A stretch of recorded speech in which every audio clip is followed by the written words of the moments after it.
Olá, você está ouvindo o Pudim, podcast unificado de diálogos multidisciplinares da UTF-PR. Para falar da temática do budismo e do shintoísmo, o Pudim de hoje está servido na mesa do professor Richard Gonçalves André. Ele possui graduação em História pela Universidade Estadual de Londrina, mestrado e doutorado também em História pela Universidade Estadual Paulista, a Unesp, e pós-doutorado pela Universidade de São Paulo. Atualmente ele é professor adjunto do Departamento de História da UEL e suas pesquisas versam sobre a história das religiões, especialmente as japonesas, imigração japonesa, fontes imagéticas e cultura material. Eu sou Vinícius Ribeiro Daniel, graduando em História pela Universidade Estadual de Londrina e serei o responsável pela condução dessa entrevista. Seja muito bem-vindo, professor Richard, e muito obrigado por aceitar o convite para participar desse episódio. Eu que agradeço o convite para participar, é uma honra poder, de alguma forma, contribuir com o podcast de vocês. Bom, e para começar, o que diferencia o budismo japonês do budismo indiano? Você poderia falar um pouco sobre essa questão dos múltiplos budismos?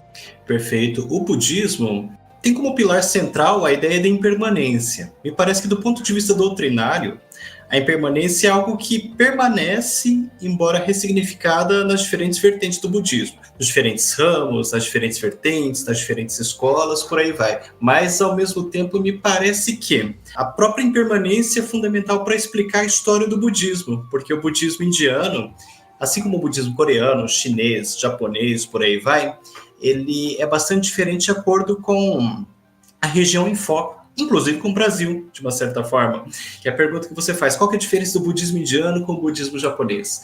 Quando a gente pensa em budismo indiano, que é essa religião que se começa a constituir no século VI a.C., ela é uma religião profundamente voltada para o processo de mortes e renascimentos. Isso é uma coisa chamada samsara. Aliás, é uma ideia que é muito cara, embora ressignificada no budismo, e que é apropriada das próprias religiões indianas daquele período, do hinduísmo, da yoga, por aí vai.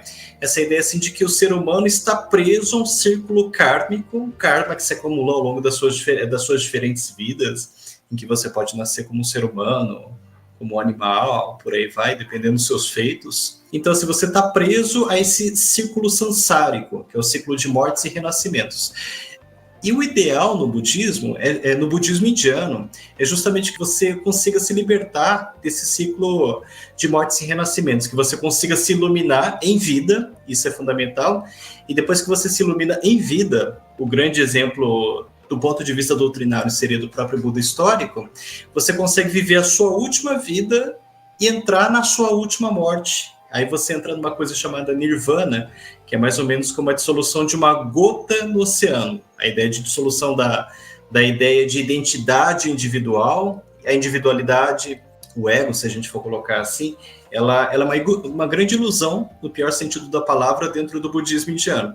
Então, com o nirvana, pós-iluminação, você consegue entrar na sua morte definitiva, vamos colocar assim, e nos parece muito estranho isso. Do ponto de vista do Ocidente, nós somos criados em religiões que nos prometem a vida eterna. Então, o budismo promete justamente o contrário, que nós somos frutos da impermanência e que o grande ideal é se libertar justamente dessa eternidade. Mas seja como for, no budismo indiano, principalmente numa escola que é chamada de escola Theravada, que é primeiro, pelo menos uma das grandes primeiras escolas do budismo, a gente não tem um culto mortuário, porque essa pessoa, ela retorna a todo momento sem que ela seja exatamente a mesma. É mais ou menos assim, uma parte de você herdada na sua outra vida, mas você não é exatamente o mesmo. Mas assim, não existe um culto mortuário propriamente dito, porque assim, meio que não haveria a quem cultuar. Por exemplo, você não pode cultuar o Buda, porque teoricamente o Buda teria entrado no Nirvana propriamente dito. Então assim, um culto ao Buda seria um culto a quem não retorna. Isso vai mudar muito depois na história do budismo. Então, assim, o próprio Buda histórico, que é o Siddhartha Gautama, que é o fundador do budismo no século VI a.C., ele teria dito, e eu teria dito aqui fundamental porque, assim, nós temos fontes primárias que falam a respeito das palavras do Buda, que começam a partir de 200 anos depois da morte do Buda histórico, mas se estendem muito depois. Isso é chamado de Canon Pali. o cânon budista, que faz parte do conjunto de discursos atribuídos ao Buda histórico ou atribuídos a seu discípulo. Então, assim, se ele disse de fato, é uma questão doutrinária, e eu falo mais como historiador. Então, o que acontece? Mas ele teria dito, e é tudo que a gente tem, ele teria dito que os cultos aos mortos não teriam significado nenhum. Tanto é que a morte dele é muito comum, ele morre de disenteria, não é feito um culto mortuário tal qual é feito na atualidade, por aí vai. Então, assim, o Cânon Pali, que é essa escritura mais tradicional que nós temos no budismo, ele é bastante reticente em termos de culto mortuário. Tá, mas o que isso tem a ver com o budismo japonês? O budismo, como uma religião indiana, ele acaba se disseminando em diferentes regiões do mundo. Se dissemina pelo Tibete, pela China, pela Coreia, pelo Japão, ou pelo menos o que a gente conhece como essas regiões hoje, porque isso, no final das contas, é um anacronismo, porque a China, a Coreia, o Japão, tal qual nós conhecemos na atualidade, não se constituem enquanto estados nacionais naquele momento histórico. Seja como for, há uma disseminação do budismo no decorrer dessas diferentes regiões, e é muito interessante porque região e religião se parecem muito do ponto de vista da fala, não é? E ao mesmo tempo que essa religião se dissemina em diferentes regiões, ela passa a se apropriar de elementos da religiosidade local. Então, isso é muito claro no Tibete. E o que acontece é que esse budismo, ele, no leste asiático, quando a gente pensa ali na região do Japão, na região da Coreia, por aí vai, não tanto na região continental ali da China, ele se apropria de diferentes elementos das religiões e das religiosidades locais, a tal ponto que ele é hibridizado com essas tradições locais, de uma maneira que ele começa a se tornar diferenciado. Por exemplo, aí que vem a resposta à sua pergunta. Por exemplo, embora essa questão do ciclo de morte e renascimento não ser totalmente inexistente no budismo japonês, a ideia existe, é claro que os monges conhecem tudo isso, mas essa ideia de samsara, ela é ressignificada. Ela não importa tanto enquanto essa questão de ciclo de mortes e renascimentos. Isso não importa tanto. Por exemplo, quando você pensa na escola Soto Zen budista, que é uma escola que foi introduzida no Japão via China no século XIII por dois monges, um monge chamado Eisai e um outro chamado Dogen.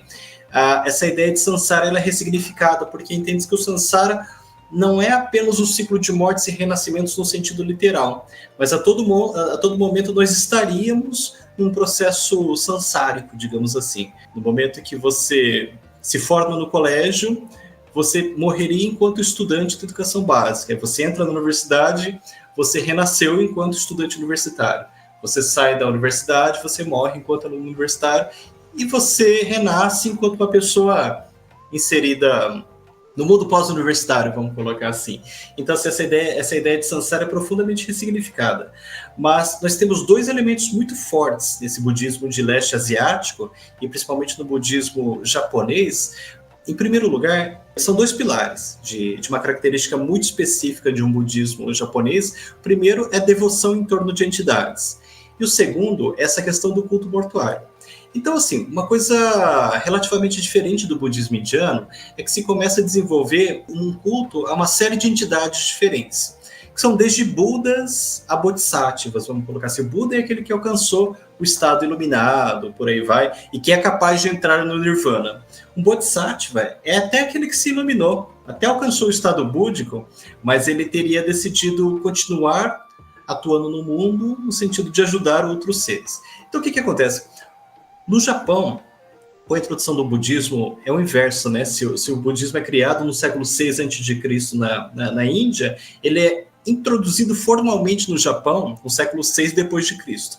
Embora esse é um movimento bem processual mesmo, porque a gente tem uma introdução desde o século IV, com a entrada de imigrantes coreanos, entre aspas, né? Digo entre aspas porque não tinha um Estado Nacional coreano naquele momento ainda. Então, na prática, esse budismo de imigração ele começa a entrar desde o século IV.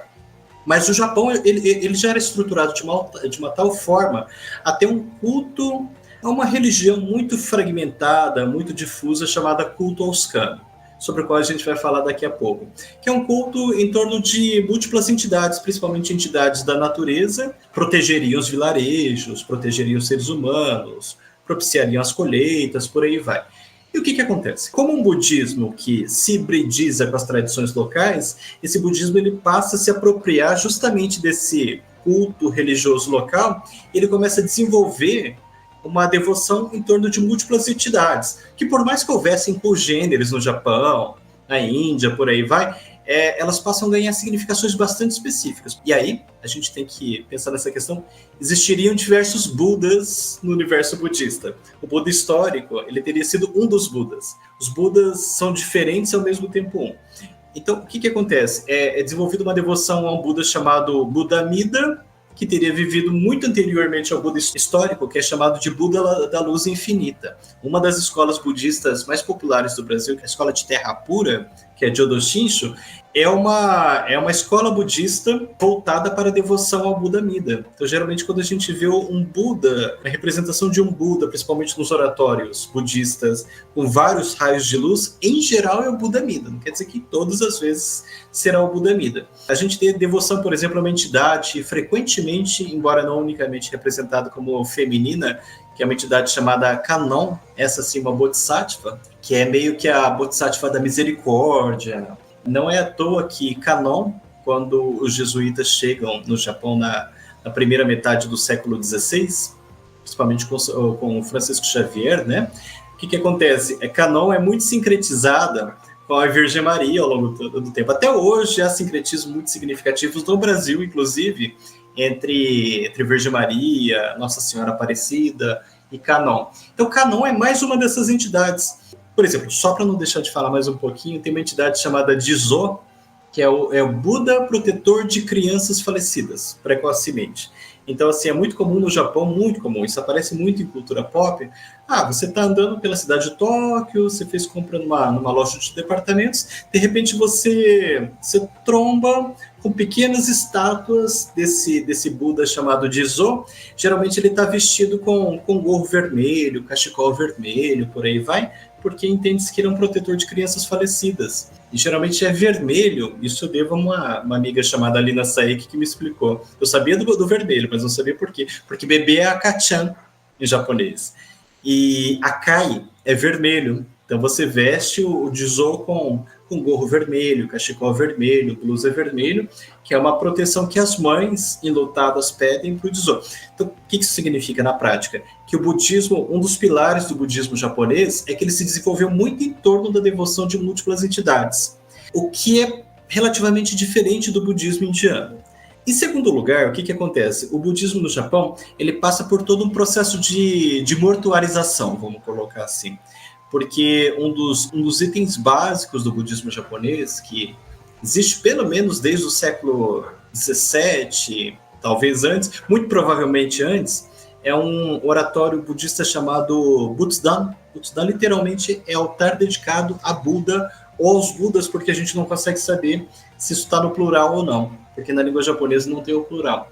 E nesse oratório, o que acontece? É muito utilizado, inclusive, entre descendentes de japoneses, mesmo no Brasil, atualmente, quando, por exemplo, um familiar meu morre, um pai, uma mãe, um avô, uma avó, uma tia, por aí vai, o que acontece? Entende-se que esse falecido, desde que realizados os ritos adequados, ele se converte no ancestral protetor do lar.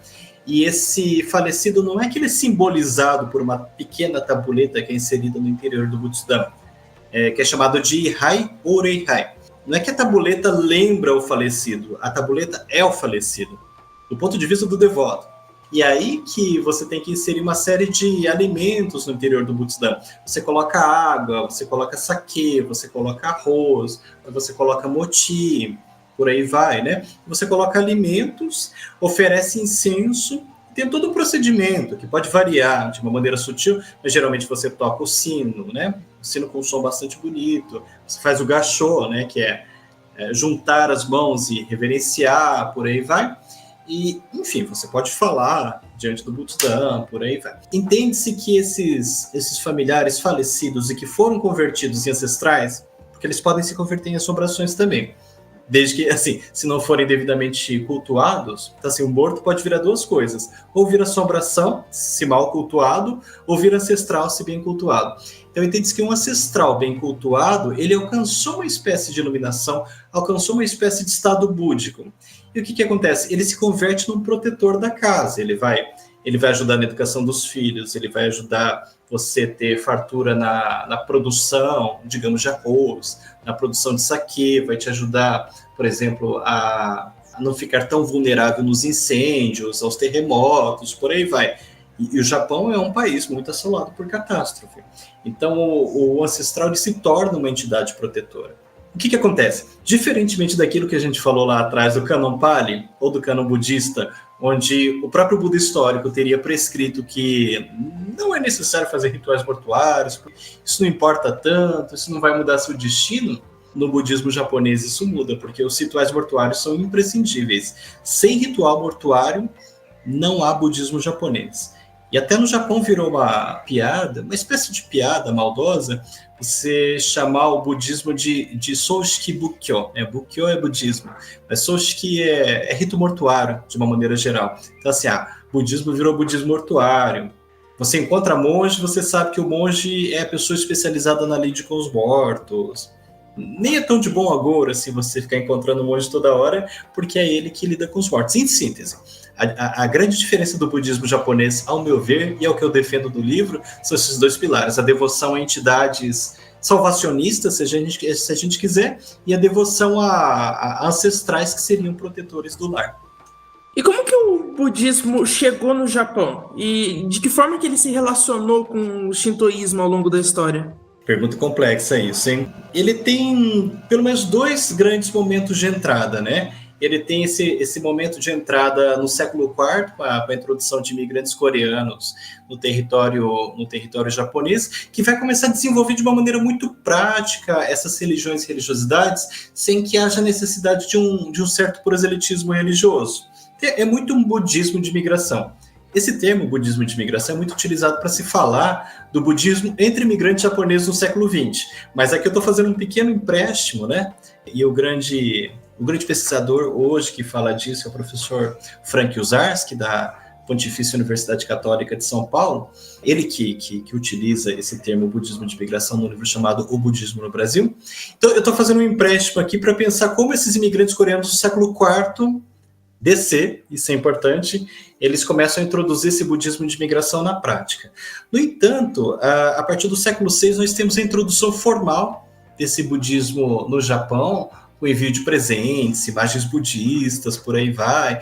Aí sim, de uma maneira formal e de uma maneira, digamos, diferente do ponto de vista do estrato social, porque é uma introdução elitizada já. A introdução do século IV não necessariamente é elitizada, mas a introdução a partir do século VI é uma introdução que vem de cima para baixo, e a transição do século VI para o VII no Japão é um momento muito interessante, porque assim, é um momento de uma euforia muito grande em relação à cultura chinesa. Nesses períodos que a gente chama de período Nara, período Heian, por aí vai, são períodos em que a capital japonesa não é Tóquio, como a gente conhece hoje, né?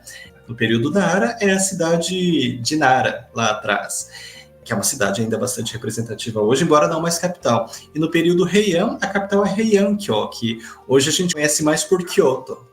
E o que acontece? É um período assim, de muito entusiasmo pela cultura chinesa. Então, isso que se fala de que a cultura japonesa não se gosta da cultura chinesa, há muitos poréns nessa história. E existe até uma hostilidade, não vou dizer que é generalizada, mas em relação à cultura chinesa, mas nesse período histórico existe uma apropriação muito forte dos elementos da cultura chinesa. Formas de organização das casas, forma de organização urbana das cidades, própria Kyoto mesmo, muito baseada em cidades chinesas, a apropriação, por exemplo, da linguagem escrita. Os primeiros documentos escritos que nós temos conhecimento da sociedade japonesa são do século VIII, 712 e de 720, um livro chamado Nihon Shoki, ou Crônicas do Japão, e um outro livro chamado Kojiki, né, ou Registro das Coisas Antigas. Mas até então a gente Provavelmente havia outros documentos escritos, mas os primeiros documentos que nós temos em mãos são documentos do início do século VIII. E escritos em chinês ou com uma forte influência chinesa. Então, assim, os ideogramas japoneses, que são até hoje utilizados, eles têm natureza chinesa. Tanto que, de vez em quando, a gente bate o olho no ideograma chinês e consegue saber o significado. Não é todo ideograma que a gente faz isso. Mas, assim, eu digo um não conhecedor de chinês, mas um conhecedor de japonês. A gente não sabe a leitura, mas a gente sabe o significado da coisa. É porque, assim, existe essa familiaridade, essa herança em relação à China. E o budismo, esse budismo que vem China, Coreia, pós-Japão, ele entra nessa zona de prestígio. Porque, as coisas chinesas são prestigiadas. Só começa a mudar lá pelo século XVIII. As coisas chinesas são um modelo, vou utilizar um conceito anacrônico aqui, mas um modelo de cultura, um modelo de civilização. Escrever em chinês é um sinal de prestígio. Fazer as coisas conforme o pensamento chinês é uma forma de prestígio. E o budismo vem dessa forma. E o que acontece? Como ele vem elitizado dessa vez, um pré-estado japonês. Eu não vou entrar nessa discussão, mas assim, esse pré-estado japonês do século VII, do século VIII, o que ele começa a fazer? Ele começa a introduzir de cima para baixo o budismo no Japão. Esse budismo que já existia em termos de budismo de migração, mas se começa a introduzir estrategicamente esse budismo no Japão, tanto se eu não me engano, no Crônicas do Japão, que é um desses 2 livros, que se fala assim, o imperador X mandou que fossem construídos oratórios budistas na região tal. É tudo que a gente tem. A gente não sabe se esses oratórios budistas são esses mesmos que a gente estava falando agora há pouco ou não. Provavelmente não.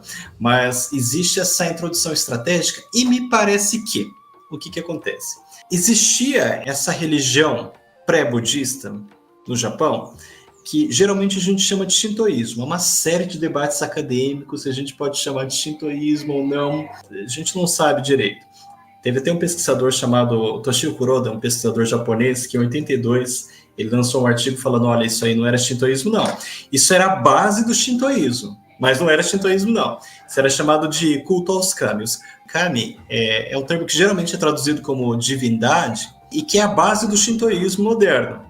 Mas o Toshio Kuroda vai falar assim, o shintoísmo é uma construção do século XIX. Seja como for, existia essa base local. Isso que a gente falava agora há pouco, né? Essa crença em kami e entidades protetoras, que eram geralmente entidades da natureza, que tinham esse misto de podem propiciar proteção, mas ao mesmo tempo devem ser temidas da forma necessária, porque assim, um kami mal reverenciado, ele pode se tornar uma ameaça. Tanto é que existe essa figura do tatarigami. Gami é a variação de kami, né? Tatari é uma variação do verbo tataru. Tataru é amaldiçoar. Então, assim, tatarigami seria um kami amaldiçoado, que não foi devidamente reverenciado e que, portanto, provoca destruição, provoca más colheitas, por aí vai. E o que acontece? Tem essa figura do tatarigami. O shintoísmo é muito baseado nessa devoção a essas entidades locais, mas elas não são exatamente entidades metafísicas.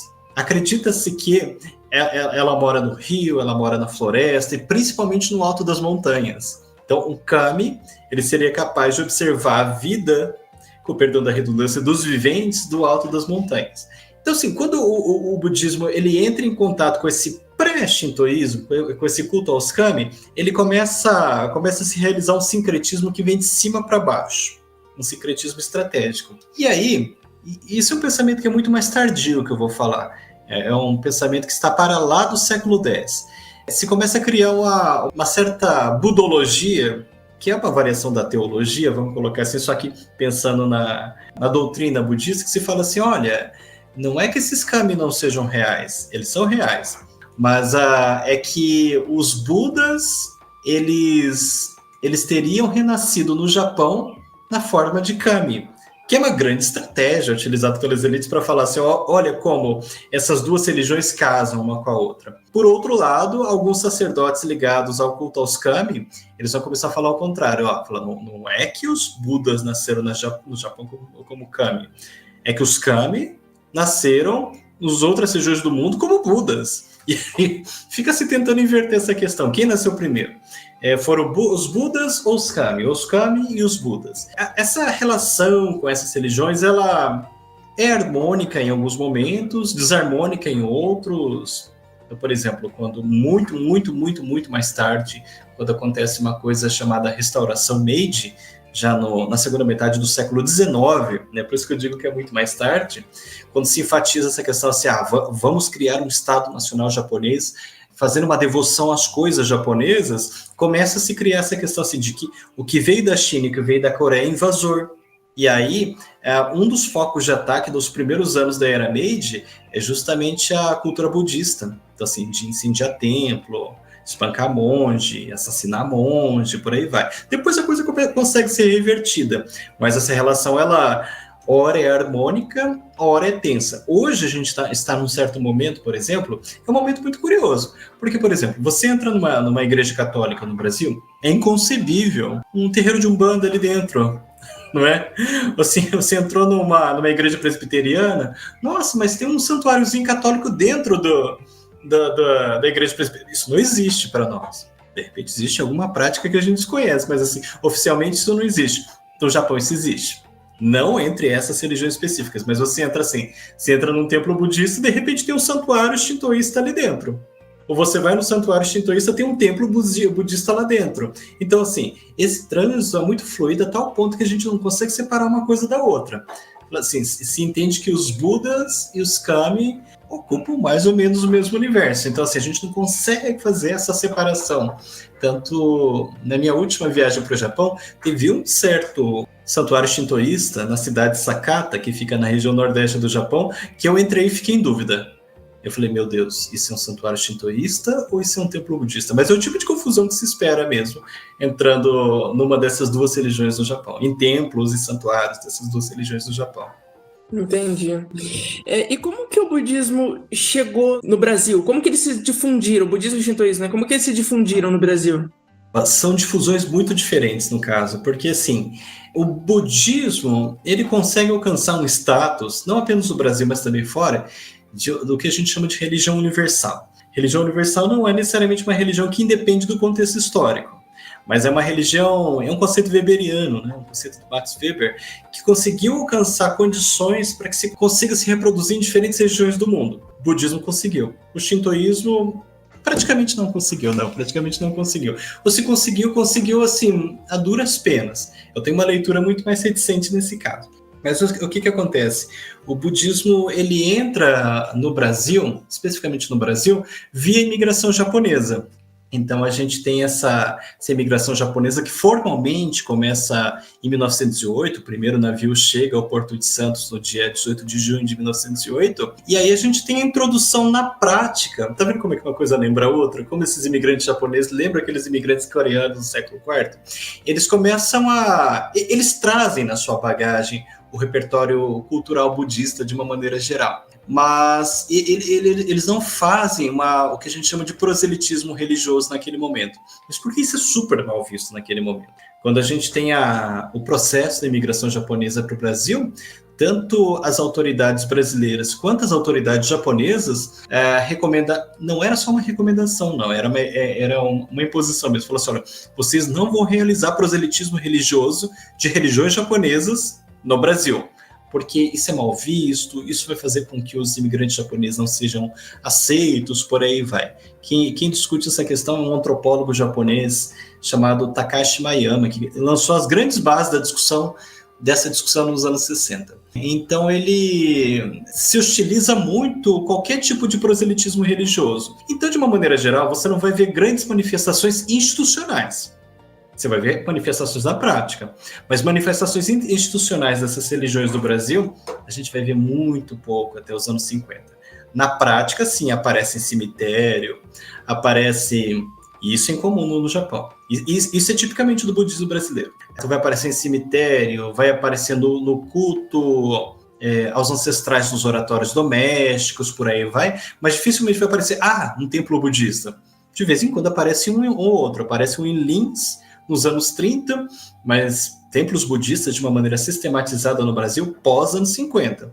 Aí a coisa vai embora. Por outro lado, as autoridades japonesas elas falam, não, vocês têm que se converter ao catolicismo, porque o Brasil ou seria, do ponto de vista deles, um país católico, então se você fosse católico, você seria bem aceito no Brasil. O que não conferia, no final das contas, mas assim, tanto é que esses imigrantes japoneses, antes de saírem do Brasil, eles passavam por uma hospedaria dos emigrantes no caso, ali numa cidade japonesa chamada Kobe, porque tem a hospedaria dos imigrantes em Santos também, mas era uma hospedaria em Kobe, e lá eles eram catequizados, ensinados o que era a base da fé católica, com a ideia de que o imigrante japonês convertido ao catolicismo, ou já católico, como eram alguns casos, muito, muito mais circunscritos, ele seria mais bem recebido no Brasil. Agora, o shintoísmo, ele é muito curioso no final das contas, porque assim, ao passo que o budismo ele tem todas essas condições já muito antigas, se a gente for pensar bem, de se tornar uma religião universal, porque ele se difunde muito, muito rapidamente pela Ásia, como eu falei, mas se a gente pensar pela Europa no século XIX, existe um encanto alemão pelo budismo no século XIX. Não só o budismo japonês, mas o budismo. O shintoísmo parece que ele é uma religião muito matizada por características localizadas. Tanto é que a própria visão dessa metafísica, e mesmo do post-mortem shintoísta, ela é muito... Não é uma entidade que está numa outra dimensão. Não, a entidade está ali no alto da montanha. O mundo dos mortos, por exemplo. O mundo dos mortos não é que ele está numa outra dimensão, não. O mundo dos mortos está logo ali. Até existem 2 cidades japonesas que se fala, olha, essa montanha, ela é o limite entre o mundo dos vivos e o mundo dos mortos. É bem interessante essa questão. Então, o shintoísmo é uma religião muito toma lá da cá. Então, assim, se a gente espera uma doutrina shintoísta que constitua toda uma filosofia de vida, meio que a gente não vai encontrar muito isso no shintoísmo. O shintoísmo é muito uma religião toma lá da cá. Então, por exemplo, se você é um esportista e você sabe que você tem uma maratona amanhã, vou visitar um santuário shintoísta, jogar minha moedinha de 5 ienes ali no recipiente, purificar as minhas mãos, pedir para o kami protetor dos esportistas para me ajudar a ir bem na maratona. Se eu vou fazer vestibular, mesma coisa. Se eu preciso procurar emprego, mesma coisa. A mulher que está grávida, mesma coisa. E por aí vai. Então, é uma religião muito do toma lá da cá. Você visita muitos santuários shintoístas no começo do ano, por exemplo, e de uma metafísica muito situada do ponto de vista material. A gente pode ver bem isso, por exemplo, nas animações do estúdio Ghibli, né, que é mais conhecido aqui no Brasil como Estúdio Ghibli. Por exemplo, o Meu Vizinho Totoro, Princesa Mononoke, A Viagem de Chihiro, aparece muito essa questão do kami, que é um rio, ou do kami que está na montanha, que mora na montanha. Então, geralmente, quando você pega uma árvore no Japão que é considerada habitada por um kami, ou ela é um kami, ou ela é habitada por um kami. E essa contradição nunca vai ser resolvida. Você vê essa árvore envolta por uma espécie de enfeite de papel, ou de corda também, chamada shimenawa. Então, se existe o shimenawa, significa que aquela árvore ou é um deus, utilizando uma tradução aqui que é sempre complicada, ou ela é habitada por um deus. O que acontece? Aí você tem imigração japonesa para o Brasil dentro dessas condições que a gente falava agora há pouco, de recomendação para que você não emigre do ponto de vista japonês, nem sacerdotes, nem monge budista, por aí vai. Então, assim, a gente já tem condições muito ruins de antemão para a introdução do shintoísmo no Brasil. Mas o que acontece? No Brasil, essa religião meio que não vinga, porque assim, os imigrantes japoneses, eles sequer veem a necessidade de você instituir santuários shintoístas no Brasil. Porque, assim, parece que os kami ficaram do Japão. O Buda pode até vir, mas o kami é coisa do Japão. Houve poucos casos assim, só que os poucos casos são muito interessantes, no final das contas. Houve um santuário shintoísta que foi construído na cidade de Promissão, São Paulo. Teve uma pesquisa recente feita aqui na Universidade Estadual de Londrina pela Ingrid Batista Marques, que foi minha orientanda de mestrado, a dissertação dela na Biblioteca Digital, em que se analisa justamente esse santuário, porque Promissão era uma cidade que a colônia japonesa foi instituída em 1918, salvo engano, por uma figura chamada Shohei Uetsuka. E aí, Promissão foi assolado por diferentes coisas. Era chuva de gafanhoto, era do, não sei se malária, alguma coisa assim. Então, foi bastante assolada por males. E no pensamento japonês, o que acontece? O Japão, é que a gente pensa o Japão de uma maneira muito industrial, mas o Japão é profundamente agrícola, ainda se planta muito arroz. Então, assim, no Japão, qual que é a lógica? Se você entra numa região, começa a ter doença, começa a ter chuva de gafanhoto, é que o kami está bravo com você. E aí, o que esses imigrantes japoneses fizeram? Eles construíram um santuário shintoísta em Promissão. Só que o detalhe é interessante, que eles encontraram alguns artefatos indígenas no cemitério Kaingang, na região. E isso é o brilho da coisa. Aí eles encontraram esses artefatos e falaram assim, esses daqui são os kami locais. Os nossos kami ficaram no Japão, mas esses daqui são os kami locais. Se está acontecendo isso, provavelmente é porque os kami estão furiosos. E ali o Oeste Paulista foi local de massacre indígena na transição do século XIX para o XX. Foi local de muita construção de ferrovia, de muita expropriação de terra, por aí vai, e de muito massacre indígena. E imagino que esses imigrantes japoneses também não fossem ignorantes ao que estava acontecendo. Aí eles construíram esse pequeno santuário shintoísta chamado Santuário Bugre, que é uma referência a tribos indígenas bravias, é um termo pejorativo que circulava naquele momento. E aí eles chamam isso de Santuário Bugre. No final das contas, a coisa não vinga muito. O santuário dura mais ou menos uma década, começa a ser abandonado, começa a virar ninho de abelha, coisa e tal, e ninguém sabe mais onde é esse santuário, só sabe que era em Promissão. Outros exemplos acabaram dando mais certo. Por exemplo, nós temos um santuário, salvo engano, em Arujá, em São Paulo, chamado Kaminoyá do Brasil. Em Kaminoyá, é muito interessante que fizeram uma estrutura muito mais sólida, não apenas do ponto de vista da construção, como também do próprio ponto de vista da robustez da religião. Fizeram um santuário shintoísta no Brasil, cultuando uma entidade chamada Amaterasu. Amaterasu é a deusa solar, é a kami solar do mundo shintoísta, é a principal kami cultuada no mundo japonês, porque é a kami do sol, um país agrícola, um país que se planta até arroz, por aí vai. Ela está nesses 2 livros do século VIII que eu falei, né? E aí se cultua a Amaterasu, mas ao mesmo tempo o que acontece? Construíram outros 2 pequenos santuários no complexo cultuando Nossa Senhora Aparecida e Bom Jesus do Pirapora. Então, assim, nós temos um hibridismo religioso envolvendo Amaterasu, que é a entidade solar, Bom Jesus do Pirapora e Nossa Senhora Aparecida. Eu não sei como está o santuário hoje, mas assim, esse santuário foi um dos poucos shintoístas que conseguiu se difundir bem no território brasileiro. Mas isso é muito exceção. Ao passo assim, que praticamente é difícil você pegar uma cidade grande que não tem um templo budista. Se não for japonês, é chinês. Se não for chinês, é tibetano. Mas dificilmente você não tem um templo budista. Praticamente toda cidade do norte do Paraná tem seu templo budista, de diferentes escolas.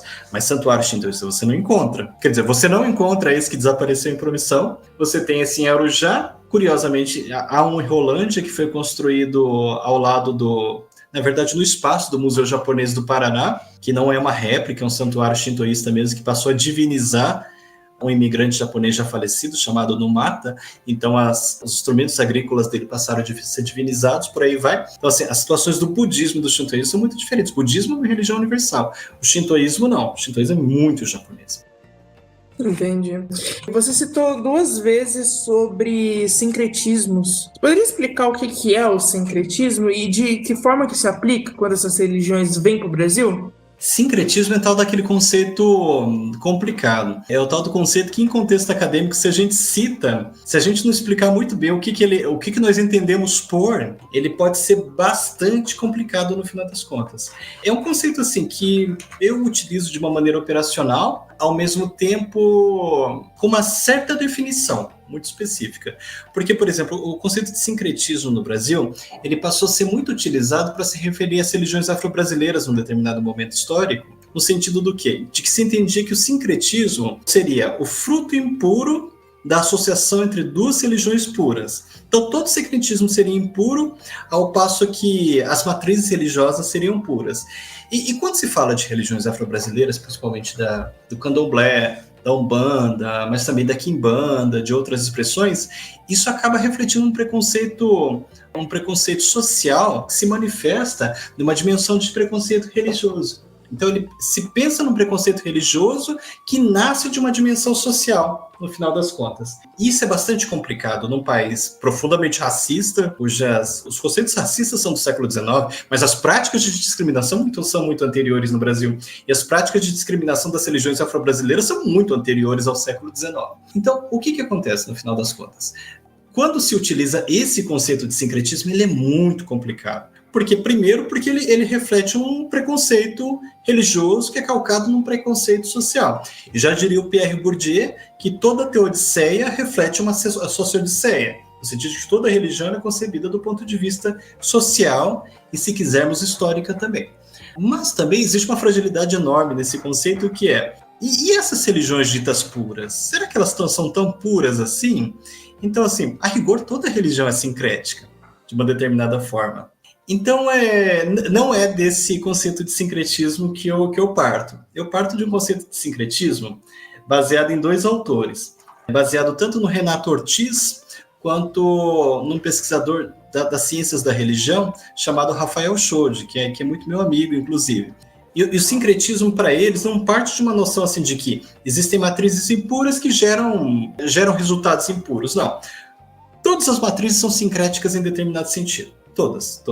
Não há nada que não seja sincrético em determinado sentido. E o sincretismo ele pode operar em 2 níveis, assim.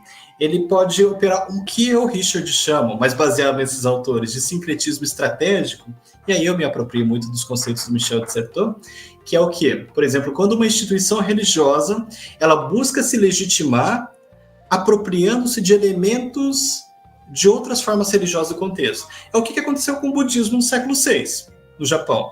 Vou me apropriar do culto aos kami para me legitimar. Então, é um budismo muito estratégico. Por exemplo, há um templo zen budista na Grande São Paulo, que eu não sei se faz mais isso agora, eu não tenho acompanhado tão de perto assim, mas há algumas décadas ele fazia um ritual chamado Ritual de Aparecida Kanon, que era sincretizando justamente essa Kanon, sobre a qual nós falávamos agora há pouco, que é a Bodhisattva da Misericórdia, com Nossa Senhora Aparecida.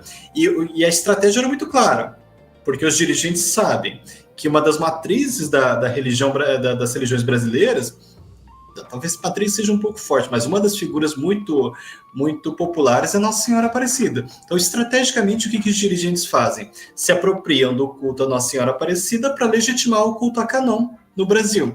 Então, isso é o que eu chamo de sincretismo estratégico. Então, assim, o sincretismo, ao meu ver, ele não acontece dentro de uma maneira equilibrada. Uma religião A se sincretiza perfeitamente com uma religião B. Não, é sempre se apropriando de certos elementos dentro de uma determinada lógica.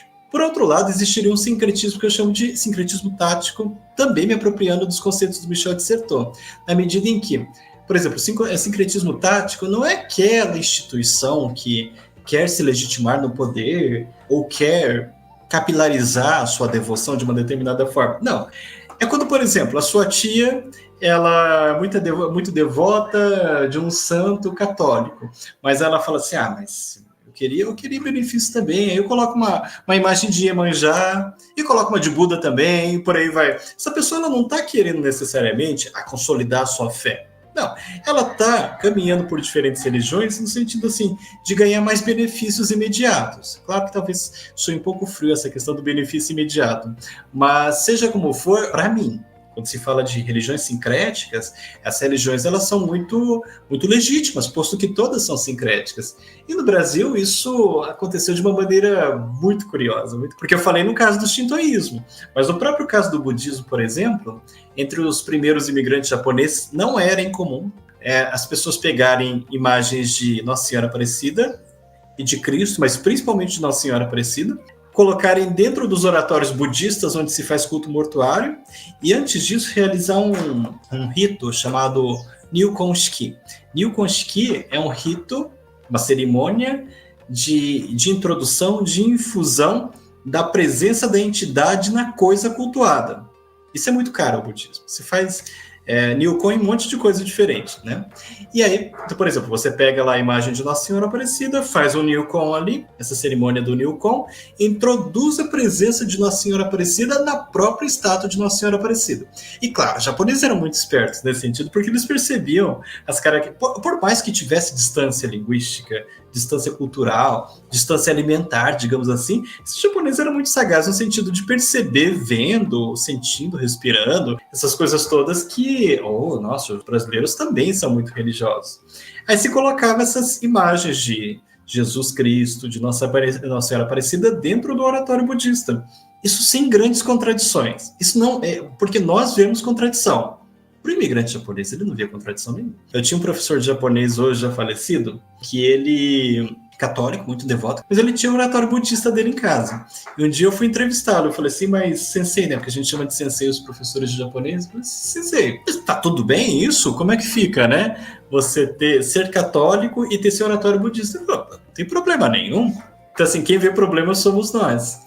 Isso acontece de uma maneira muito interessante. Só que o sincretismo ele não acontece só nessa fronteira budismo-mundo católico. Por exemplo, a gente tem templos budistas, se eu não me engano, em Mogi das Cruzes, um templo de uma vertente chamada vertente Shingon, que é uma vertente que pratica meditação, embora diferente da meditação zen budista, em que o sincretismo acontece com as religiões afro-brasileiras. Se faz passe, se tira encosto. E quando a gente fala assim, se faz passe, se tira encosto, não é que, não, tira uma coisa parecida enquanto não. As pessoas falam claramente, nós estamos tirando encosto. Então, assim, esse sincretismo aconteceu meio que numa zona mais ou menos livre de sincretismos que operam tanto em nível estratégico quanto em nível tático. Muito legal. Bom, agora a gente indo então um pouquinho mais pro lado da cultura pop. Bom, a gente vê que hoje a cultura pop ela representa o budismo e o shintoísmo em anime, mangá. De que forma então essas representações ajudam ou atrapalham na compreensão dessas religiões? Eu acho que atrapalhar nunca atrapalha não, sabe? Porque a cultura pop, ela desempenha um papel de vetor extremamente importante para conhecimento do Japão. Porque, por um lado, existe a imigração japonesa no Brasil, existe toda a disseminação da cultura e suas diferentes manifestações, desde a língua, as vestimentas, a culinária, por aí vai, que é muito forte na sociedade brasileira. Mas, por outro, existe também uma descontinuidade muito forte da cultura japonesa no Brasil. Você tem muitos assim, netos, bisnetos, tataranetos de imigrantes japoneses, que a cultura, não sei se ela está se dissolvendo ou ela está se integrando à cultura brasileira. Por exemplo, a língua japonesa é uma coisa que se perde muito rapidamente no Brasil. Em 3 gerações, a língua japonesa, você tem muito descendente de 3ª geração que não fala japonês. Pode ter avós que falam japonês, mas não falam japonês, né? Então, por um lado, tem isso. Essa questão assim, de uma certa descontinuidade da cultura japonesa no Brasil. Por outro lado, nós temos a cultura pop. E a cultura pop, ela entra como um vetor extremamente importante, extremamente importante. Eu não tenho a menor dúvida disso que eu tô falando, porque assim, você pega a principal... Tudo bem, já existia uma cultura pop pré-anos 90, mas anos 90 são anos muito estratégicos para a cultura japonesa. Antes de 90, não existia uma certa clareza no Japão de que você fazia cultura pop para não japonês.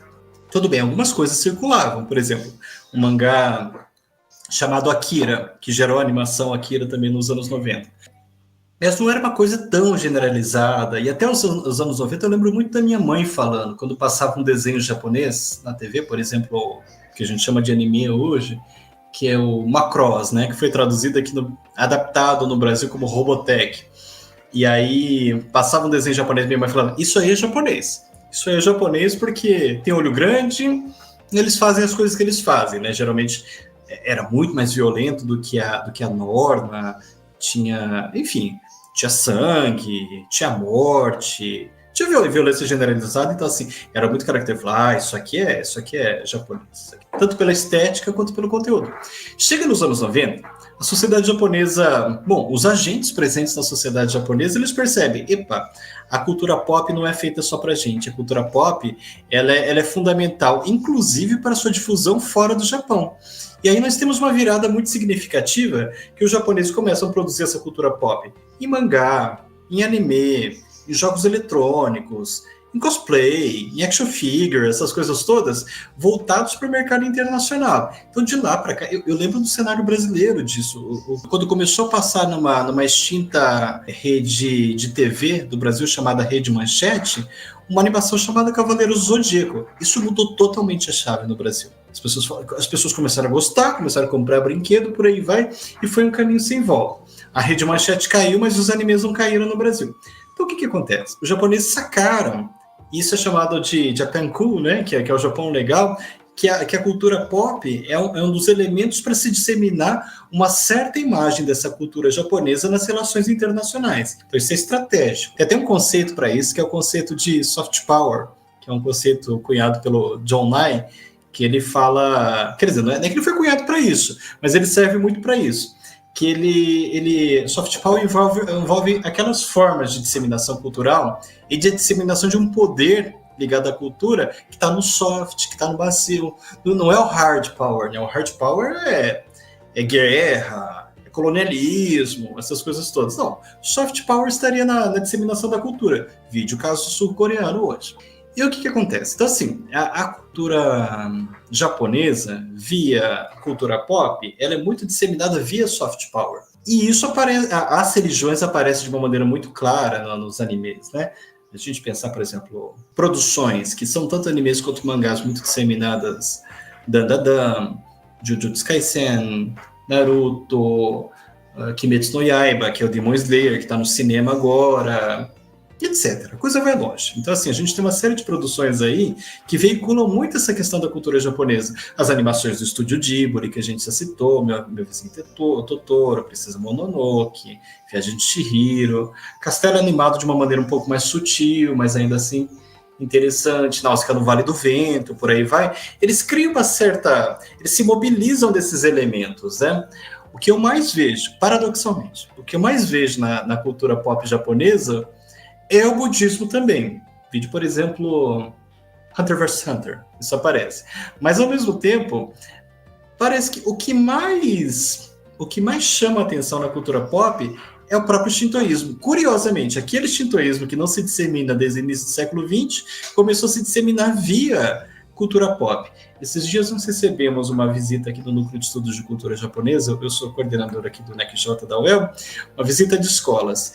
E aí os alunos falando assim, e Amaterasu, e Susanoo, e essas coisas todas. Isso faz parte muito do repertório de culto aos kami e de shintoísmo. E claro, elas estavam perguntando via Naruto, que era o que elas conheciam. Mas só o fato delas saberem os nomes eu fiquei impressionado. Aí você vai explicar, coisa e tal. Mas eu achei muito interessante delas saberem. Então, assim, existe um impacto muito positivo. Por exemplo, eu acho que o que o Ghibli dissemina é muito interessante no final das contas. Permite ser uma porta de entrada muito interessante para a cultura japonesa.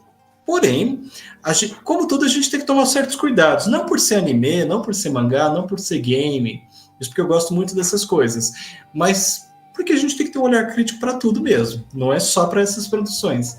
Por exemplo, se a gente compra demais o discurso do estúdio Ghibli, fica parecendo assim que o Japão é um país harmônico, de uma relação harmônica com a natureza, de respeito à natureza, porque essa natureza é sacralizada, de que o shintoísmo é a grande religião de proteção da natureza, por aí vai. Quando, ao mesmo tempo, você pega na sociedade japonesa caça às baleias, utilização de energia nuclear justamente para a produção energética no dia a dia, a ameaça não apenas potencial, mas real da energia nuclear, vídeo caso de Fukushima, em 2011, por aí vai, e até um movimento negacionista de que a energia nuclear não seria perigosa. Eu tenho um orientando de mestrado, o Lucas Munhoz, que pesquisa um mangá da década de 70 chamado Game Pés Descalços, que aborda a questão da bomba atômica de Hiroshima. E um ponto muito forte da pesquisa do Lucas é mostrar assim, que como o Game Pés Descalços, esse mangá está sendo tirado de circulação no Japão. E as pessoas falam assim, não, é porque ele representa os japoneses afetados pela bomba de uma maneira grotesca. Não é. A questão é que, quando você fala de bomba atômica, você está trazendo a ameaça nuclear. E aí o que acontece? Em um Japão que depende muito de usina nuclear, Aí vi uma série de lobbies políticos, por aí vai. Se cria um movimento negacionista para falar, olha, a energia nuclear não é perigosa, você pode fazer parque, isso faz parte da pesquisa do Lucas. Estou citando o Lucas. Quando eu falo disso, estou citando o Lucas. Você cria parque, praça de alimentação e usina nuclear para mostrar que isso é seguro. Mas isso não é seguro. Então, assim, às vezes, essa representação de um shintoísmo ecológico, de proteção à natureza, não necessariamente casa com o que acontece na sociedade japonesa. E essa própria associação entre shintoísmo e ecologia, por mais que a natureza seja um tópico importante, desde o culto aos kami até o shintoísmo, é um tópico importante, sem sombra de dúvidas. Mas essa associação de que o shintoísmo é ecológico, isso é datado no Japão, isso é do final dos anos 70. Final dos anos 70 para cá. Ou seja, a gente está falando de uma coisa nova. Os nossos, por exemplo, os nossos pais e avós são dessa época. E às vezes a gente tende a falar assim, o Japão é um país das tradições imemoriais. Isso é o que eu mais tenho medo quando se fala de Japão. O Japão é milenar, é imemorial, olha, esse respeito é secular. Então, isso é uma coisa que o Eduardo Said, que é um pesquisador de Oriente Médio, chamou de orientalismo para falar do Oriente Médio, né? Que é essa representação exótica sobre o Oriente Médio, por aí vai. Com certos cuidados, o raciocínio pode ser aplicado ao Japão. Então, quando a gente tende a exotizar demais o Japão, a gente tende a esquecer que certas coisas são muito recentes. São de 40, 50 anos, por aí vai. Construção do Estado Nacional do século XIX, é lá de trás, é do século XIX, né? Então, assim, a cultura pop é extremamente importante, fundamental, inclusive para o aprendizado, mas demanda um certo cuidado. Eu acho bem importante, eu queria fazer um comentário que eu acho bem importante, inclusive, ressaltar essa questão do cuidado com as representações, justamente porque o audiovisual, seja ele o cinema, os animes, as séries, filmes, etc., são fortemente produtores de cultura, porém eles não têm um compromisso com a história de forma científica. Inclusive, é uma coisa que eu estou estudando junto com a professora Nathalie, justamente por não ter esse compromisso científico, esse compromisso com a historicidade, que a gente tem que olhar, então, com esse olhar crítico para essas obras. Mas, então, continuando ainda na cultura pop, então a gente pode ver também muitas representações do folclore japonês. Como, por exemplo, tem animes que retratam os yokais, que são... acho que o senhor vai saber explicar melhor que eu, mas são representações sobrenaturais, assim, como se fossem demônios ou santos, de certa forma. E qual que é a ligação, então, do folclore japonês, por exemplo, através desses yokais, com o budismo e o shintoísmo?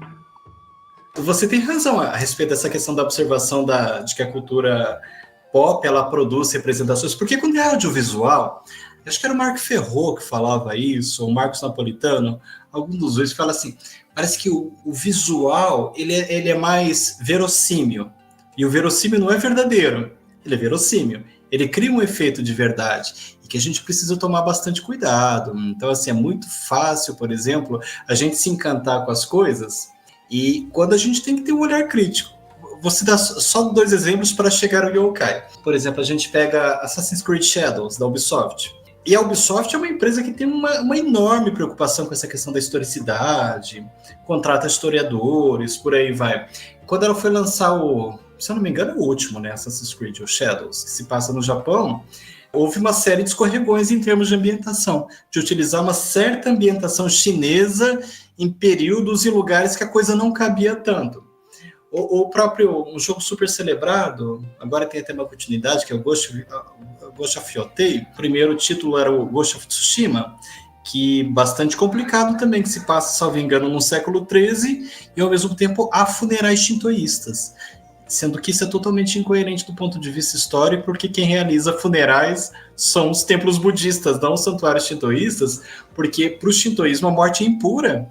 Por exemplo, um sacerdote shintoísta, ele não pode chegar perto da morte, porque a morte gera contaminação que é chamada de shikegare. E aí tem essa representação, talvez por ser mais exótico ou não, de um funeral shintoísta, quando isso não podia acontecer. Até houve algumas manifestações do século XVI, mas não no século XIII. E essa questão, o cuidado que a gente tem que ter, porque Talvez tirando a Ubisoft, que tem esse cuidado, nem todas as empresas têm esse tato no sentido de falar assim, vamos respeitar a historicidade da coisa. Essa você perguntava do yokai. Então, o yokai, difícil de responder, porque assim, a gente está lidando com uma categoria de seres do universo japonês que estariam muito mais para uma espécie de aparição fantasmagórica. Nem sempre o yokai ele é materializado, embora ele possa se materializar, acredita-se que ele é mais uma manifestação incorpórea, muito ligado a elementos da natureza, por aí vai, mas que vai causar todo o conjunto de ameaças que se espera de um yokai, né? Das suas diferentes formas. E é muito curioso, porque quando a gente pensa assim, até fantasma tem história, não é? Nunca me esqueço de um livro seminal, para mim tem nada a ver com cultura japonesa, do Jean-Claude Schmitt, que é um medievalista lidando com a Europa, né? É porque eu tenho muita dificuldade de falar assim, medievo no Japão. Embora seja utilizado o termo, eu não gosto muito. Mas o Jean-Claude Schmitt, ele mostra como existe uma história das representações de fantasma na Europa. Primeira vez que eu li o livro do Jean-Claude Schmitt, eu falei, nossa, é possível historicizar fantasma, né? Porque isso é uma produção da cultura. E o yokai tá na mesma ideia, porque assim, quando nós falamos de fantasmas no mundo ocidental, a gente tende a criar uma certa representação de fantasma, a mulher de branco, o escravizado que arrasta correntes, por aí vai. E quando a gente fala de yokai, meio que a gente espera isso, meio que não encontra muito. Tudo bem, tem a mulher de branco. Mas ao mesmo tempo, assim, tem uma série de yokais com uma série de representações diferentes. Olho grande, cabeça grande, pé grande, sabe? Essas coisas diferentes assim. Isso aparece muito bem numa produção cultural, eu acho que até pouco disseminada no Brasil, chamado Gegege no Kitaro, que tem tanto o mangá quanto o anime, que o Kitaro, se eu não me engano, é um menino que nasceu... Posso estar falando besteira, tá? Eu acho que nasceu de uma mulher grávida, claro, mulher grávida, mas acho que ela tinha falecido, alguma coisa assim. Ele acabou nascendo no cemitério, se transformou no yokai, foi espancado pelo pai. Gente, histórias horríveis de mangá, né? Assim, e que refletem questões sociais muito prementes também. Foi espancado pelo pai, um olho saltou da cabeça dele, então ele é caolho, e esse olho criou pernas e yokai e acompanham o Kitaro o tempo todo.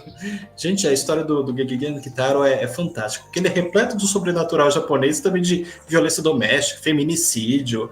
Essa é a riqueza da cultura pop. Isso a gente, né, quando eu digo, são histórias horríveis, mas ao mesmo tempo muito interessantes, é horrível no sentido de que trazem um certo contexto horrível, mas ao mesmo tempo são extremamente importantes para compreender certas questões muito prementes. Nossa, isso a gente poderia falar um dia inteiro, que não acabaria o assunto mais. Então o yokai está mais ou menos nisso, né? Nesse tipo de representação. Eu acho que hoje, talvez, o mangá / anime, porque o mangá é o quadrinho, o anime é a animação, que representa de uma maneira muito popular, isso é Jujutsu Kaisen, né? Que tem essa questão assim, os yokais que aparecem, que ameaçam os viventes, mas são invisíveis à maioria e só perceptíveis a alguns.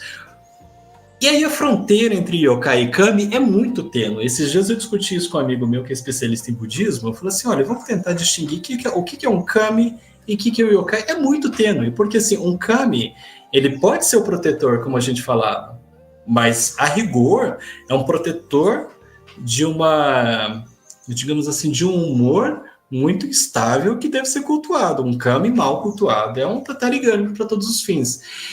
Às vezes não fica claro qual que é a fronteira entre yokai e um kami. Se um yokai é meramente um yokai, ou se um yokai é meramente um kami mal cultuado. E a cultura japonesa é muito interessante porque ela não vai fazer a menor questão de explicar a fronteira entre a coisa. Há certas coisas que são contraditórias porque fazem parte do fenômeno religioso e é assim mesmo, no final das contas. Agora, por exemplo, um yokai, ele tem uma certa fronteira. Um yokai, em geral, não é um oni. Um oni, ele estaria muito mais, digamos assim, para uma espécie... Oni também é traduzido como demônio, de vez em quando. Assim como o yokai também é traduzido como demônio, e os dois são bastante diferentes. O oni é uma figura ameaçadora, só que o oni é quase como se fosse um ogro. Hoje eu traduzo o oni como ogro, sabendo que tem mil problemas com isso. É uma espécie de ogro transformado e que gera efeitos negativos. Está no Kimetsu no Yaiba. Então, de certa forma, o Kimetsu no Yaiba, que é o Demon Slayer, ele lida com ogros. O Jujutsu Kaisen, ele lida com yokais. É muito interessante essa questão. E o Oni, sim, que vem do mundo... Então, o yokai, ele viria muito mais do mundo do shintoísmo e do culto aos kami. Ao passo que o Oni, ele vem de uma tradição budista, se eu não me engano, de certas figuras, por exemplo, a figura do Gaki no universo budista. Gaki é o fantasma faminto. Então, assim, dependendo se você acumula cargo negativo, você pode renascer na dimensão dos fantasmas famintos, que não são bem fantasmas, na medida que eles não são incorpóreos. Eles são profundamente corpóreos e sentem fome o tempo todo. Então, o Oni estaria muito mais para isso, para o corpóreo ameaçador. O yokai tem essa fronteira estranha com o kami, mas ele é um invisível aos olhos. Mas o Japão é um país cuja cultura é profundamente povoada por essa ideia do sobrenatural que habita. É o sobrenatural próximo, sempre muito próximo. A casa é sobrenatural, assim, a casa é habitada por esses seres, a árvore é habitada por esses seres. E assim a gente pensa assim, isso é coisa de região rural do Japão, isso é coisa de Tóquio. Muito legal. Bom, a gente também vê muitas referências do cristianismo lado a lado com elementos budistas, justamente nessas obras. Eu posso citar, por exemplo, que em Jojo's Bizarre Adventure, tem essa questão, né? Porque Jesus aparece, né? A figura de Jesus aparece ali.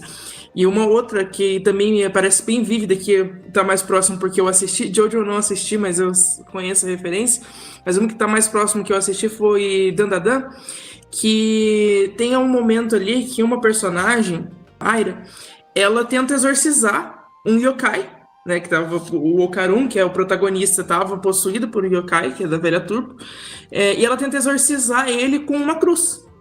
Então a gente vê esses elementos, tanto do budismo quanto do cristianismo, lado a lado, né? Elementos da cultura japonesa lado a lado com o cristianismo.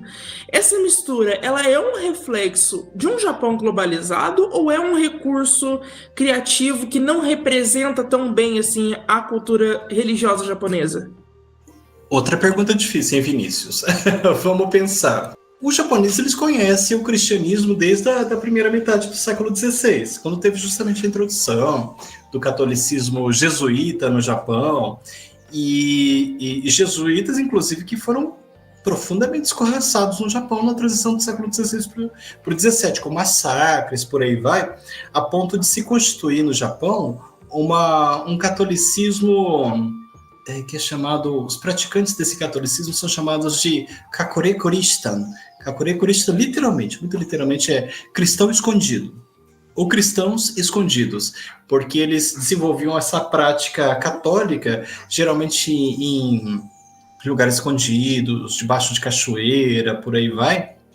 E até se chegou uma época no Japão, um momento de reforma, no início do século XVII, em que as famílias eram obrigadas a se filiar aos templos budistas locais para provarem não serem cristãs. Isso era chamado sistema de patronagem, o Danka Seido, né? E o que acontecia? Quando as autoridades do shogunato, que era o líder militar e administrativo do Japão até que caiu na restauração Meiji, então, assim, quando as autoridades do shogunato chegavam na casa dessas pessoas, elas mostravam o oratório budista. Tá aqui, tem os ancestrais, coisa e tal. E quando as autoridades saíam de lá, elas viravam esses oratórios budistas e atrás estava o oratório católico. Então, assim, é uma dupla identidade no final das contas, uma forma de esconder. E até algumas famílias católicas chegaram a vir para o Brasil, quando da imigração japonesa. A nossa região é muito rica nisso. Se a gente for pensar em cidades como Maringá, Arapongas, Londrina, você vai ter algumas famílias descendentes desses cristãos. Muito ali na região de Kyushu, pega um pouco de Nagasaki, coisa e tal. E aí o que acontece? Então, assim, o cristianismo, principalmente o cristianismo católico, embora não apenas, a gente pode pensar no cristianismo protestante também, ele é conhecido da população japonesa. Agora, assim, se é conhecido majoritariamente ou não, é outra história. Acho que não passa de 3% cristão no Japão. É uma quantidade muito pequena no final das contas. E qual a impressão que eu tenho? A impressão que eu tenho disso tudo. Eu tive um orientando, o Thiago Tomoaki, ele analisou um mangá chamado Devilman. E o Devilman é muito interessante. Tem animação, inclusive. Tem uma animação super moderna no Netflix, inclusive. Deve ter uns 4 anos para cá. Acho que Devilman Crybaby. E o que acontece? Parece que no Japão não existe esse escrúpulo que um ocidental teria no sentido de representar o cristianismo das formas mais flexíveis possíveis. Do tipo assim, a freira que guarda uma metralhadora nas pernas, junto à coxa, por aí vai.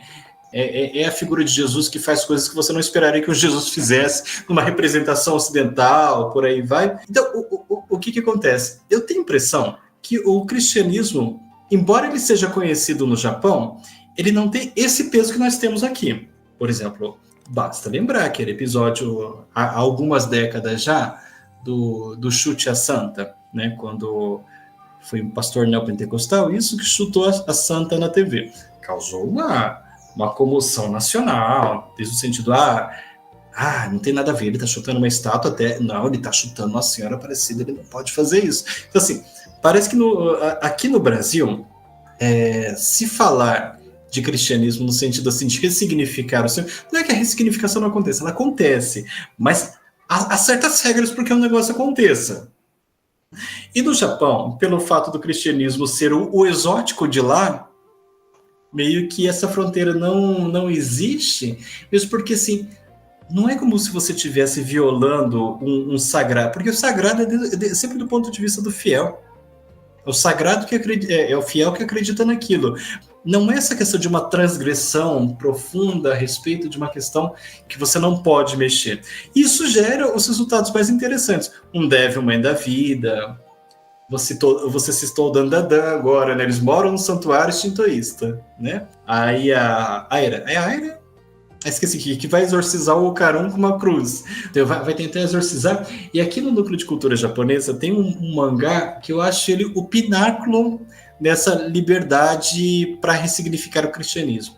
É um mangá chamado Sento Oni-san, né? Que é chamado tipo os irmãos santos. Mas tá mais para irmão brother do que qualquer outra coisa, sabe? No sentido do quê? É Buda e Jesus morando numa república no Japão moderno. E aí, Jesus, ele tem a cara do Johnny Depp, e o Buda, ele tá sempre no mundo da lua, coisa e tal. E o mangá começa literalmente e vestido com roupa de hippie, os dois, assim, sabe? O mangá começa com Buda no apartamento, Jesus chegando e falando, nossa, você não sabe, fui numa loja de conveniência agora. Nossa, eu chamei a atenção das meninas lá. As meninas acharam que eu era o Johnny Depp. Corre lá que tem garotas lá. Garotas? Vou atrás lá, sabe? Eu acho que essa é a representação máxima que eu conheço da liberdade criativa que foi aberta para a coisa. Eu acho... Tudo bem, no Ocidente também há flexibilizações da coisa, mas eu acho que no Japão essa flexibilização que se abre para o cristianismo é enorme. Mas porque, assim... Tirando para os devotos. Seria uma tolice dizer que não tem uma igreja católica, que não tem devotos no Japão. Tem, é verdade. Porque, assim, o que são as festas cristãs, por exemplo? O Natal é uma festa. Não é uma festa propriamente religiosa. Quando você casa numa igreja católica, a menos que você seja um devoto. Quando você casa numa igreja católica, é muito mais porque é moderno, que é chique, porque que é ocidental, do que qualquer outra coisa.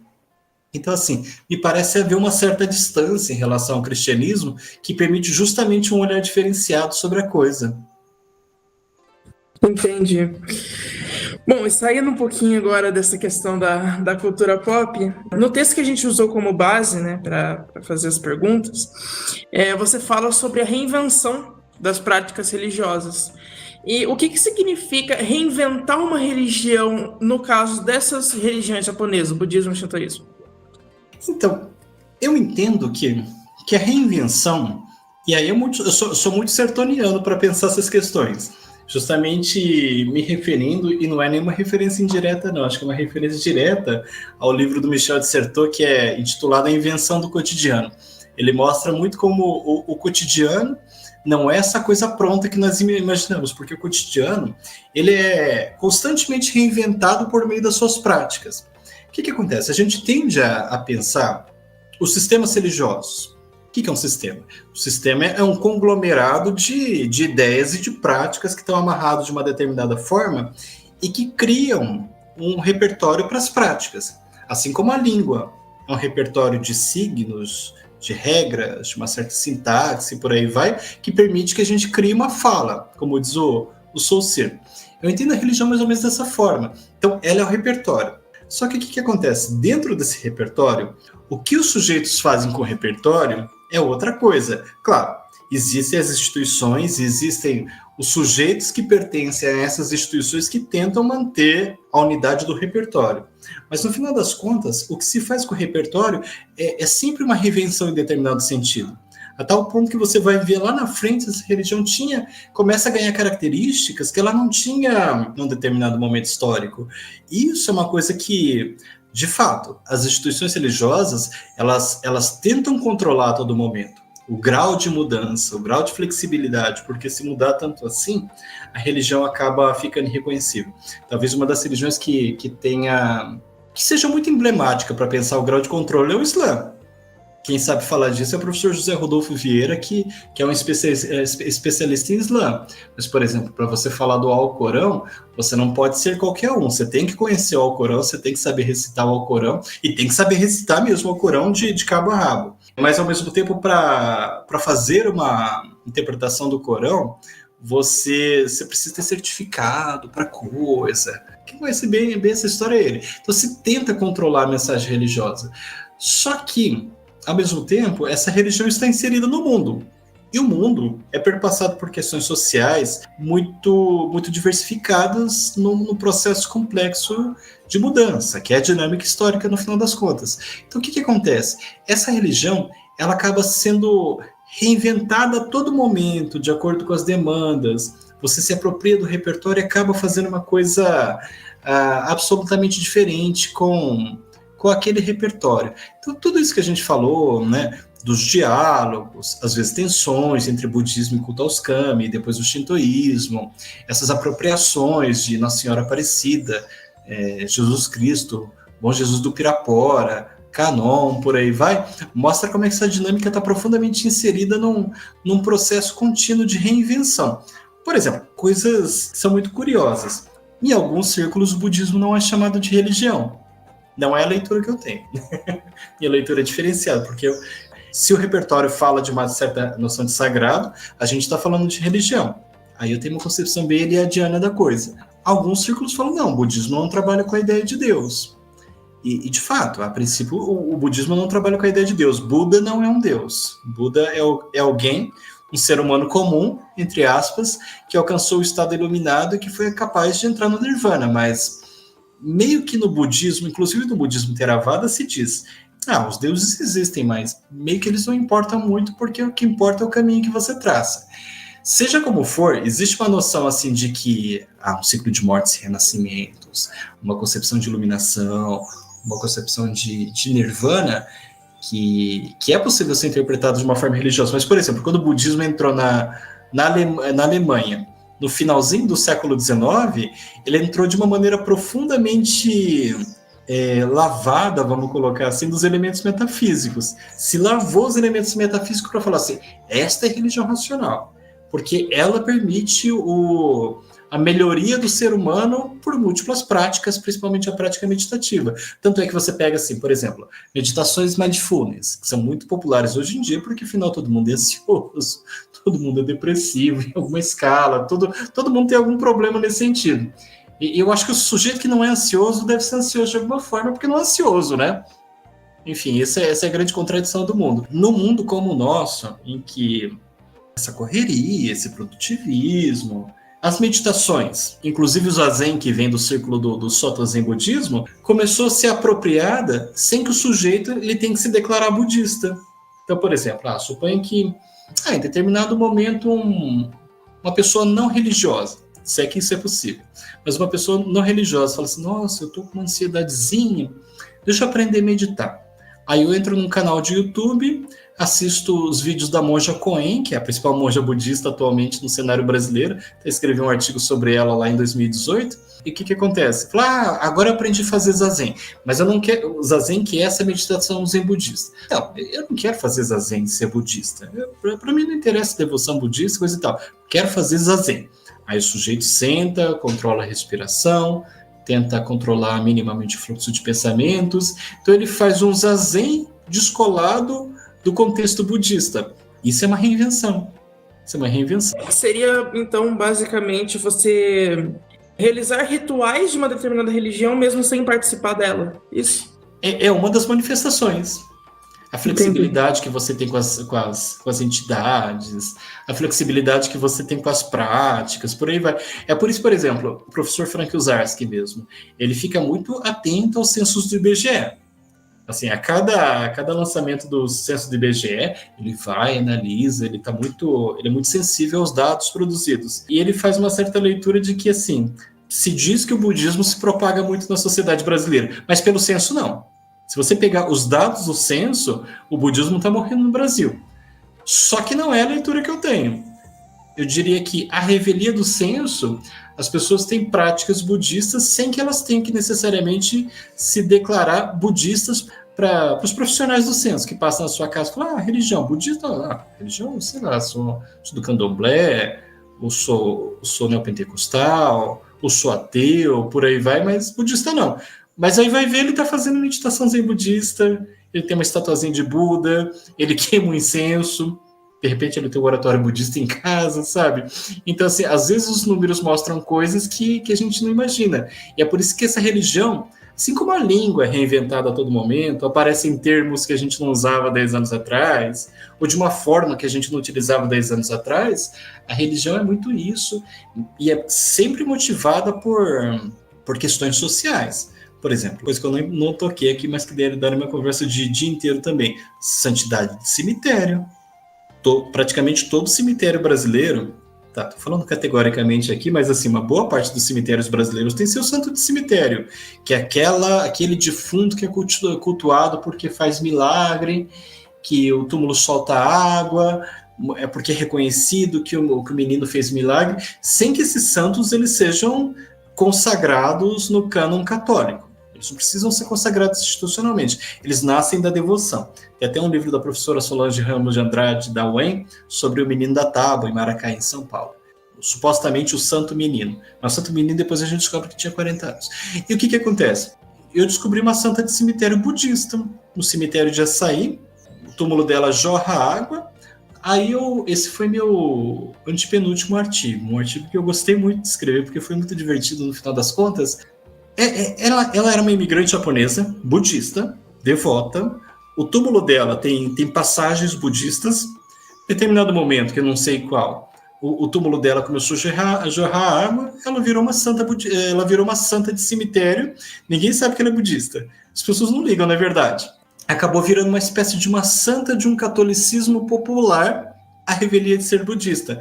Isso é reinventado. Aí você vai ver, por exemplo, o que as pessoas deixam lá. As pessoas pegam água, passam na cabeça, colocam em vidrinho, coletam em algodão, de vez em quando bebe, coisa e tal. É uma santa com uma certa popularidade.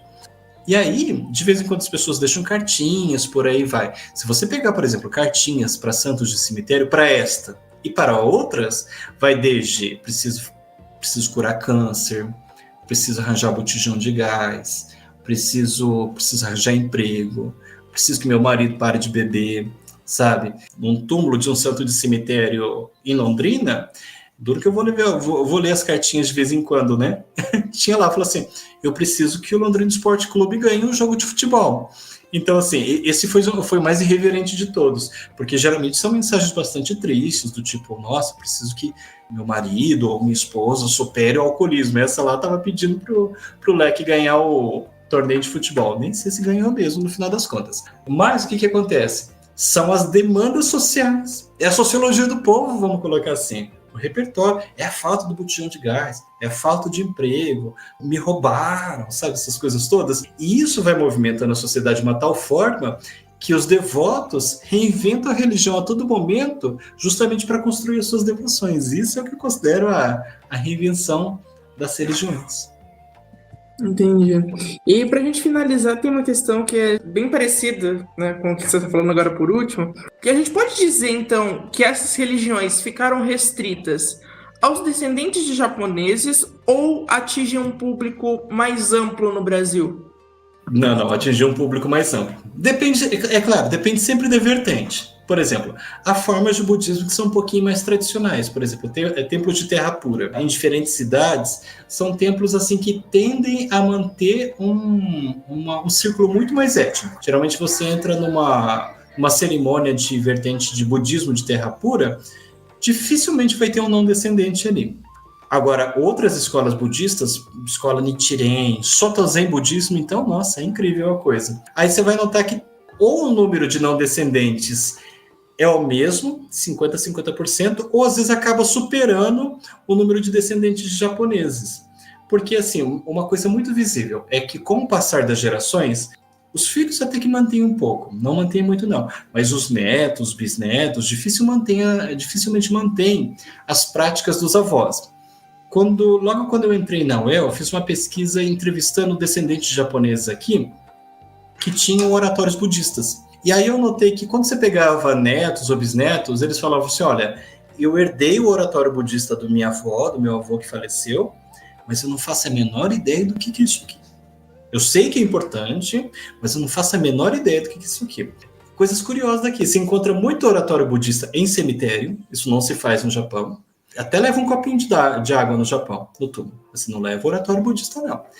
Você encontra oratório budista no lixo, você encontra oratório budista no móveis usados, encontrei 2 móveis usados já, e por aí vai. E tem toda essa questão de que o oratório budista que morreu, entre aspas, ele passa a ser assombrado. Minha avó sempre dizia, não pega o oratório ali. E foi tudo que eu fiz na minha pesquisa, porque um dia eu fui entrevistar uma pessoa, ela falou, você quer oratório budista? Eu falei assim, não, isso é uma coisa familiar. Ela falou assim, mas se eu quiser eu vou jogar. Aí o que eu fiz? Aí eu peguei e doei para o Museu Histórico de Londrina, mas antes disso ficou na sala de casa, né? Só lembrava da minha avó o tempo todo falando. O que acontece? Então, houve uma descontinuidade entre a religião dos avós e a devoção dos netos. Paralelamente, houve um crescimento de interesse de não descendentes, que vão procurar meditação para combater a ansiedade, para combater estresse, essas coisas todas, ou até uma curiosidade do não descendente que se encanta justamente pela cultura pop. É muito interessante. E o paralelo língua-religião é um negócio impressionante. Por exemplo, agora mesmo estou na frente de uma sala de aula de língua japonesa. Eu vou dizer que 80% dos interessados ali são não descendentes japoneses. E muito legitimamente. Porque às vezes as pessoas pensam assim, não, budismo, shintoísmo, ou até língua japonesa, isso é coisa de olho puxado. Se eu não tiver olho puxado, eu já não posso fazer. E eu não vejo dessa forma. As pessoas falam assim, você precisa estar no lugar de fala, coisa e tal. Eu não vejo dessa forma. Eu não acho que a cultura, que vai desde a religião à língua, pertence aos olhos puxados. Eu não penso dessa forma. Eu penso que a cultura... Aí sim, a questão do mundo globalizado que você fala. Isso pertence ao mundo globalizado. Então, assim, se você quiser aprender a língua japonesa, estudar budismo, ser um praticante do budismo, o que te impede, de fato, né? Por exemplo, eu tenho um amigo, ele dá aula no norte do país hoje. Ele é o maior especialista de shintoísmo no Brasil. Não tem descendência nenhuma de japonês, fala japonês, por aí vai. Tem outro amigo dando aula na Universidade de Osaka, não tem descendência nenhuma de japonês e é uma das maiores autoridades para falar de imigração japonesa no país. Então, esse paralelo também acontece no universo religioso. Entendi. Então, professor, eram essas perguntas que eu tinha para fazer. Muito obrigado. Eu adorei a entrevista, achei que foram falas muito pertinentes. Eu agradeço muito a participação. Imagina, Vinícius, sou eu que agradeço por tudo, agradeço a você, a Nathalie, por essa oportunidade aqui de falar a respeito do universo da pesquisa. É muito gratificante poder compartilhar isso, inclusive, para o público mais amplo, considerando aí que a transmissão consegue alcançar um público para além da fronteira acadêmica. Muito obrigado mesmo pela oportunidade, viu? Esse foi um episódio do Pudim, podcast unificado de diálogos multidisciplinares. um projeto de extensão da UTF-PR editado por Fernanda Lucas Delmônico. As músicas utilizadas foram Japanese Jazz 2, por Puyo Puyo Megafan 1234, e Traditional Japanese 3, por Bounce Bay Records, que estão disponíveis no site pixabay.com. Para saber mais informações sobre o projeto desse podcast, visite o nosso site pudim.cp.utfpr.edu.br. E até a próxima!